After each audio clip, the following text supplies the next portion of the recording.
April 29th updates. All right, here we go. Blood Decay. Damage of all spells and abilities increased by 6%.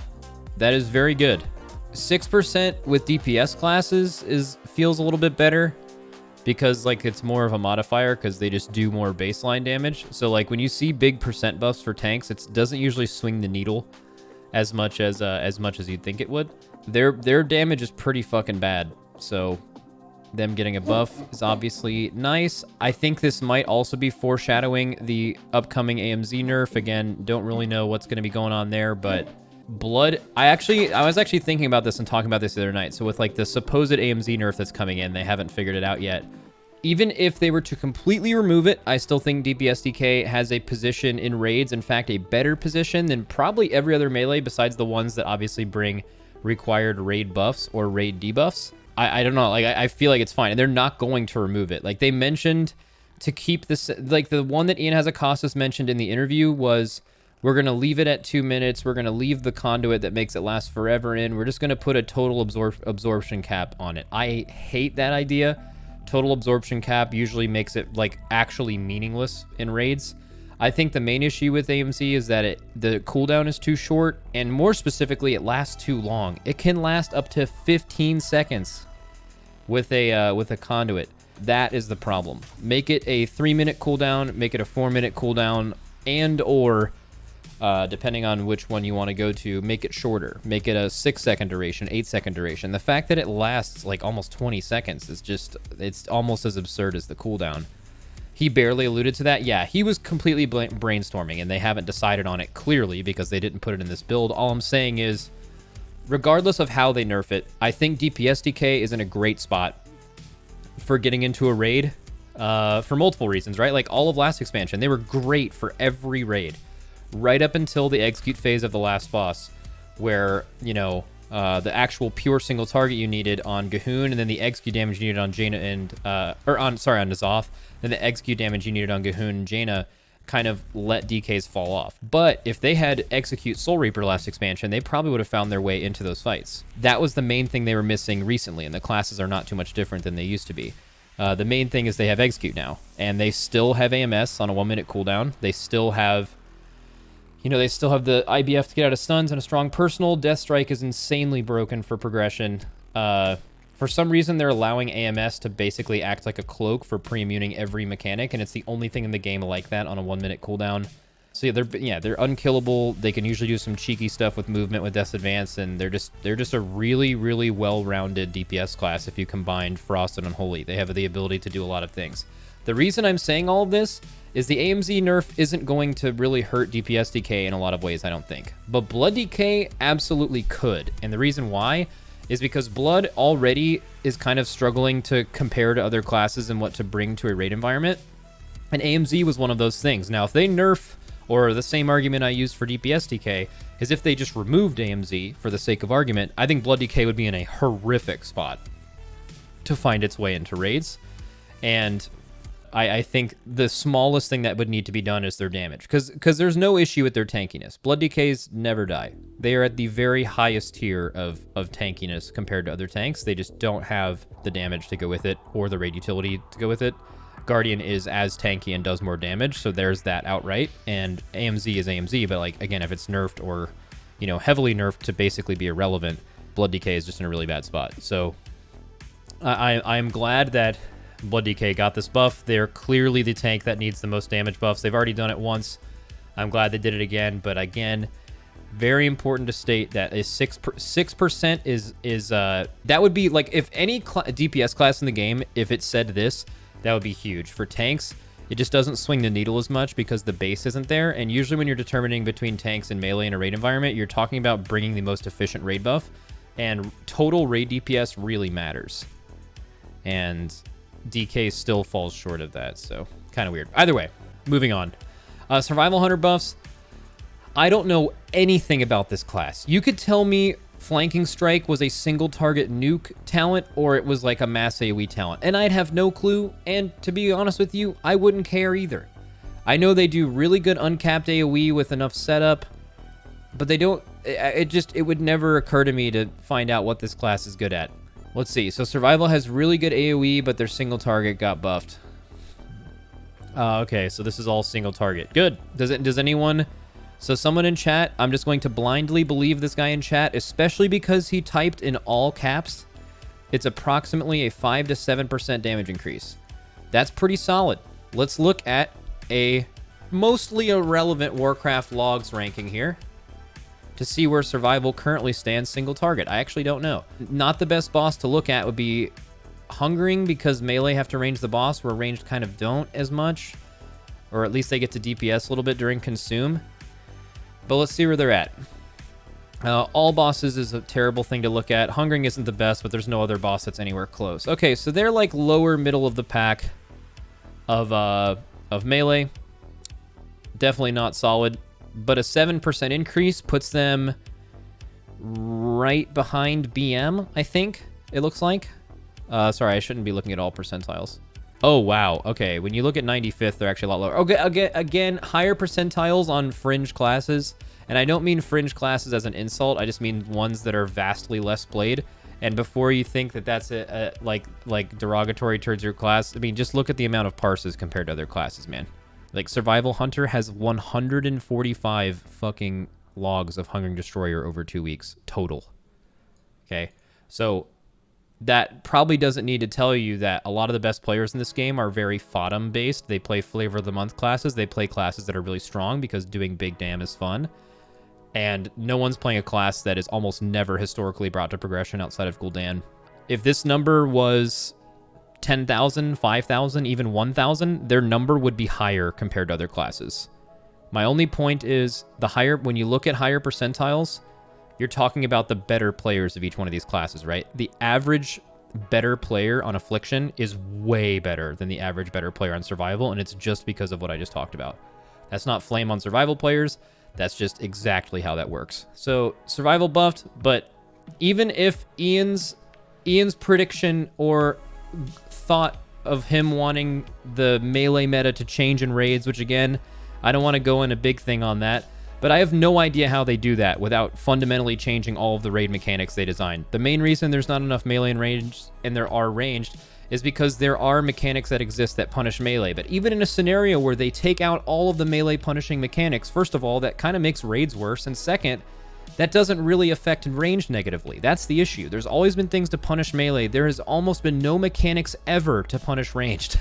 There's like, you can't even think of a mechanic that like, it's like, oh, ranged is bad for this, right? Like, unless there's just a ton of movement and the melee can just like follow the boss the whole time, or there's some like positional requirement things, but like there's just nothing like that exists in WoW's repertoire of mechanics. So they'd have to like come up with a bunch of new mechanics that made it like way better. That's not what this conversation is supposed to be about. It's just that they would have to routinely allow 8 melee DPS for classes like Survival realistically to ever be considered. At least when I'm talking like the highest level of optimization, just because they don't do enough. And because like their strength right now is in mass AoE, and that's like something that just doesn't exist in raids, and especially in Sanctum of Domination. So, all right, so going further, Mammoth Family, Trample is now an instant cast, was a 6-second channel. No idea what that means. You guys stop me if that's significant in any way. Pterodax Family, new ability Updraft. Your pet beats its powerful wings, slowing the fall speed of both itself and the hunter for 30 seconds. Oh, so hunters can get slow fall now? That's pretty cool. It's especially cool if you combine it and it's off the, like, it's probably a pet GCD. So what you do is you disengage with slow fall to go like super far. That'd be super sick. Classic Pterodax pets and Miss Pandaria Python pets are now larger. That doesn't matter. Okay, here we go. Priest, Clear Mind Conduit effectiveness reduced by 25%. Someone tell me what that means. I don't know what it means. Shadow. Oh, very good.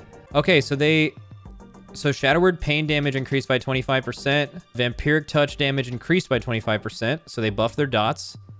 Oh, that's big. They nerfed Devouring Plague damage by 18%. Shadow Flame Prism, the one they've been using recently, damage reduced by 16%. And Talbadar's Mind Blast damage increase reduced by 8%. So they nerfed their 2 best raid legendaries, at least. I don't know what their Mythic Plus ones are. They nerfed their main spender, but they buffed their dots. So I don't know how much of it... Someone tell me how much of a single target nerf this is for Shadow Priest, but I'm just going to go ahead and say if it's less than 5% or about 5%, that's about, I think, what you could have expected their single target to be nerfed by. And they're making them a little bit more multi. I guess we'll have to see, because like I would need a Shadow Priest to tell me that like, yeah, it's really good to keep up dots on like a ton of targets now because of this buff, but I don't know if that's true. Kingfly just said doesn't matter. Wait, what doesn't matter? The legendary shit? Or all the dots? I mean, either way, because like that's my only fear with Shadow, is I feel like everyone knew that Shadow Priest single target was going to get nerfed because it's absurdly insane. It's just by far the best thing in the game. But the only real thing there is that kind of makes sense, because outside of like a little bit of cleave with Shadow Flame, they don't really do anything else. Like there's like, for example, if you're going to look at logs, and let's just say these aren't real. Let's say Affliction Warlock wasn't going to be nerfed going forward. And let's just say Shadow Priest got nerfed by 5%, brings it a little bit more in line. But even if Shadow Priest was nerfed to like here, do you see my mouse?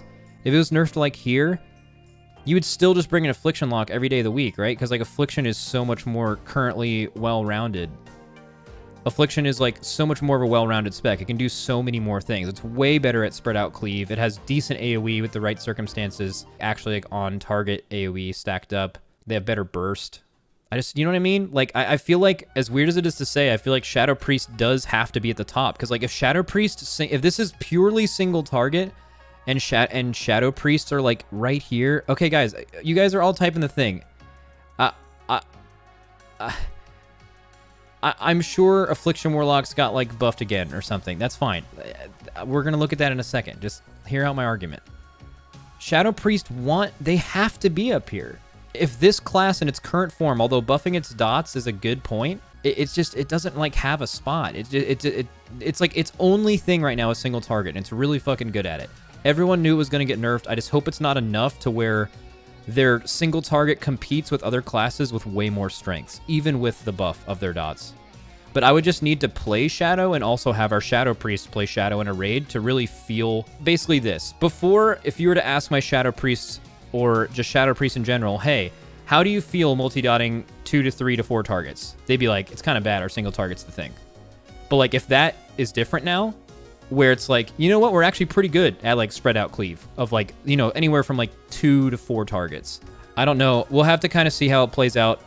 But more than anything else, if you play Shadow Priest, obviously this class of single target's going to be nerfed. But my only note for Blizzard, now that I have some confirmation that the Ion Cannon watches my videos, is you have to leave Shadow Priest single target near the top or literally at the top, or else that class it'll just be completely swallowed up by classes that do just as good single target and have way more utility and also damage profiles. And also, anytime Shadow Priests are not in the raid meta, they are probably near the very, very top tier of class communities that endlessly complain when they're not the literal best spec at everything. Right up there with Moonkins and Havoc DHs. You guys know the crowd. And nobody wants that. Both you, Mr. Cannon, and also everyone in the WoW community, we don't want to hear that shit. So, okay, Warlocks. They buffed Dark Pact again? I thought they already did this. Was this a further buff? I mean, I'm glad they're doing it because people weren't taking it as much. But man, whenever Dark Pact is super OP, Warlocks are like unkillable, man. Because it's like, it's just so... Absorbs are so broken. Even doing damage to yourself to get an absorb is just so broken, man. Because it just mitigates all lethal mechanics. Like so many people in this game, especially healers, are obsessed with like the total number of damage people are taking. But like healer profiles are built to where like consistent damage over a fight isn't really lethal. It's always something combined with something else. So any class having the ability to have a massive absorb to deal with the one thing that could, combined with a bunch of other things like maybe dots you have or some incidental raid damage that could kill you, you just negate it, you become unkillable. That's basically what cheat deaths are. They just allow you to, like, cauterize allows you to heal back that giant mistake where Dark Pact would prevent it ahead of time. Obviously, cheat deaths are better, but, like, all I'm saying is buffing this by too much could be a situation where we're like, wait, what tier was that where Warlocks just infinitely healed? Was it Argus and Taurus? Where, like, they actually did absurd single target healing on themselves with that one spell. It was Antorus, yeah. I know it was all of Legion. I just mean like in Antorus, it was like out of control. Warlocks are already strong enough. I would be careful giving them something that big. That's my only thing. Okay, so THD, give me the TLDR on the Affliction changes. Corruption damage increased again. Seed of Corruption damage by 25%. Dark Caller no longer a talent and is now learned baseline. Don't know what that means.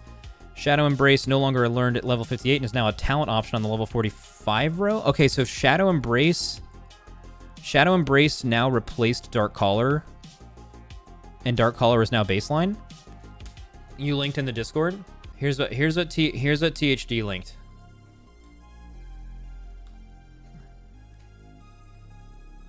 Oh, I see.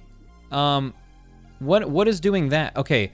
New Conduit Withering Bolt. Shadow Bolt or Drain Soul deals 33% more damage per damage over time effect active on your target. And that's not even an execute, so...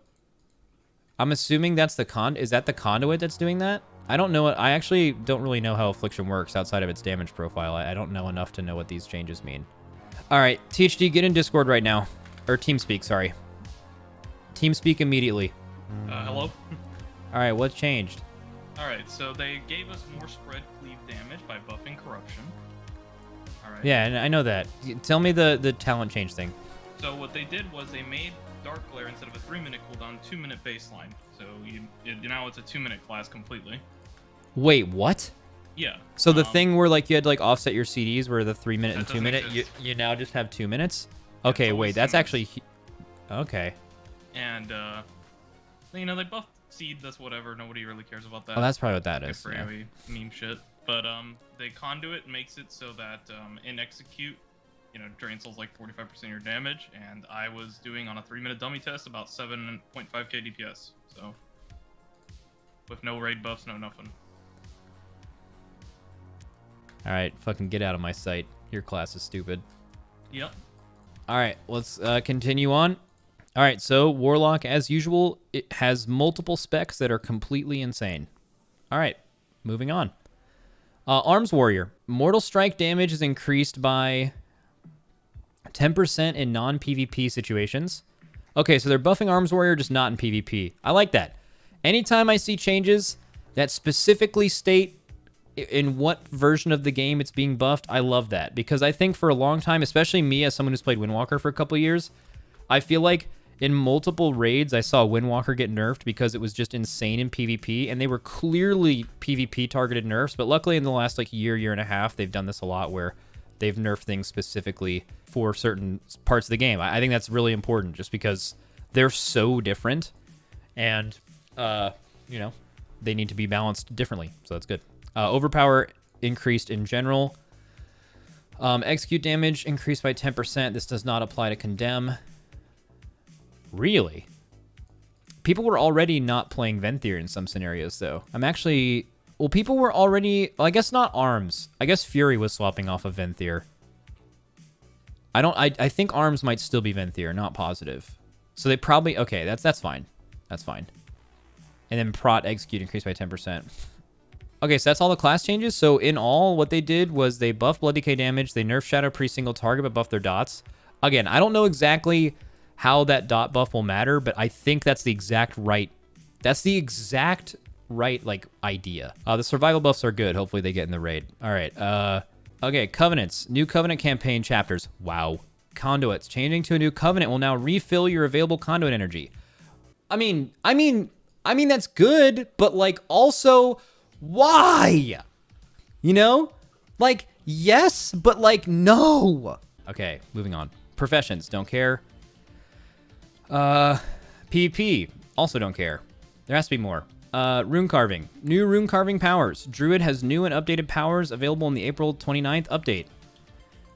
Woo! A new legendary currency. Soul Centers is now available from cleaning tutorial. Woo! The Maw. Okay, so they added dailies with this new PTR update. That is awesome. Torghast. Kind of sucks, but has some potential, but currently kind of sucks. I don't know if I care about this at all. Oh, there's World Quest in the Maw. Love that. Don't care. New Venthyr, Covenant, Paladin Legendary. Kyrian 1 nerfed. I think the Kyrian 1 being nerfed is a little preemptive. I know it sounded really good, and it is good. Yeah, see, that's... Because, like, okay, so what it was technically was every time you hit Divine Toll, assuming you had no... Let's talk about Holy Paladins specifically. If you talked about it at no overhealing, it would be casting 280% of a Divine Toll. That sounds insane, but it's casting later when you don't exactly know when it's going to happen. Again, this would be way better on a fight where there's basically no overhealing. Thinking specifically raids, not dungeons. Also, Glimmer Cap is something that you'd be running into. Like, it wouldn't be like granting you extra things there. This would be way better in my opinion without that. And it would be way better if it was combined with Shock Barrier as well, but like that's also not a thing because you can't wear 2 legendaries.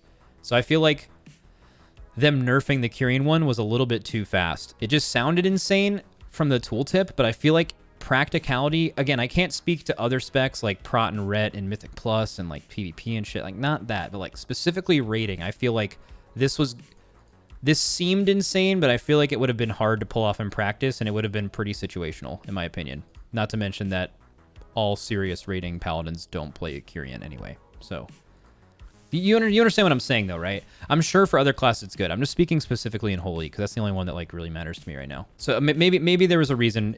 Like for example, like would this be broken in like Ret PvP or something? Like there's probably another reason they nerfed it. Or like something like that, right? Like it would just be like way too much damage. We don't know if it gives Holy Power though. I think it's assumed that it would, but yeah, I guess we don't know. Ret PvP is all about the one shot. It would be bad. Okay, who knows? But don't care about this. Don't care about that. Where are the... Oh, it's at the very top. Ashen Hollow's duration is increased by 50%. Okay, so a 45-second Ashen Hollow. And if you leave its area, its cooldown is reduced by up to 50% proportional to its remaining duration. What does that mean? So does that mean... So obviously the first part is pretty good, but if you leave its area, you can leave everyone else in the raid in your Ashen Hollow, but you yourself can leave the Ashen Hollow, and then that will make your Ashen Hollow a 2-minute cooldown? Is that what I'm reading? I'm trying to think how this would work. It's weird how it's worded to feel like how exactly it would work. Because it says this part is that if you leave its area, I feel like the second part is designed so like, oh no, the raid moved out of my Ashen Hollow. So it's like a safety mechanic to where like your random Tommy's Holy Paladin and whatever guild, like his guild moves out of his Ashen. So it's like, oh, it's okay if you guys moved out of it. It'll just be up soon. It's just like really confusing how it's worded. I think if you leave after 50% of the duration, the Ashen is destroyed and the CD is lowered by 25%. Oh, I see what you mean. I mean, first of all, it's data mined, but it's not actually implemented in the patch. So... like, if you leave with 5 seconds left, you get a 2.5 second CDR. Yeah, that makes a lot more sense. Because that would be... I mean, dude, if this legendary was gameable to be Ashen Hollow, duration is increased by 50%, but also it's now a 2-minute cooldown. If there was any way to pull that off, like, what the fuck, man? Also, Mad Paragon exists, so... I'm trying to think, because this second part seems... Let's say this second part is... basically irrelevant / you're choosing between having a 50% increased Ashen at the end of your current Ashen, or you can choose to leave it to get a cooldown for later, which would basically make this second part probably not as good. If you guys know anything about Ashen, it's almost always about, you know, just having it down for a long period of time. It's possible that having it for 45 seconds is worth the legendary on a certain fight, but if you're ever just taking the legendary to make it like 30 seconds early or something, there's no way you're going to equip a legendary that says basically Ashen Hollow is like a 3.5 minute CD. It would have to be way less than that if we're thinking how like you guys are saying it in chat. You know what I'm saying? I'm just trying to like theorize how it would work. But basically I don't think Ashen Hollow lasting 45 seconds instead of 30 alone is worth a legendary spot. It could be depending on the fight, but this second part is definitely not, if that's what you were using it for. If it's an and/or thing rather than both, yeah. Basically, I guess with this legendary, you could be like, okay, well, there's not really an important thing at the 4-minute marks, and the only time we really need Ashen is for these 20 seconds. So what I could do is have Ashen up. I can either have Ashen up for 45 seconds, or I can leave as soon as the damage is non-lethal and the damage I'm doing matters less, and I can have it up in, like, you know, what's the maximum amount of time you could have it up, you know? It would just have to be tested, but I'm pretty sure that's how it would work. But also... again, this is another thing. Like, they mentioned they wanted to nerf Paladin, but they didn't necessarily say they wanted to nerf Venthyr.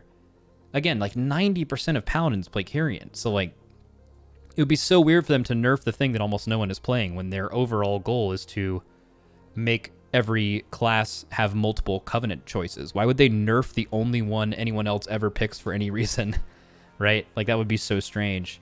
So I don't think they're going to nerf Ashen when they deal with Holy Paladins. I just think they're going to nerf their damage they do while healing, which is, so probably like Crusader Strike, maybe Hammer of Wrath.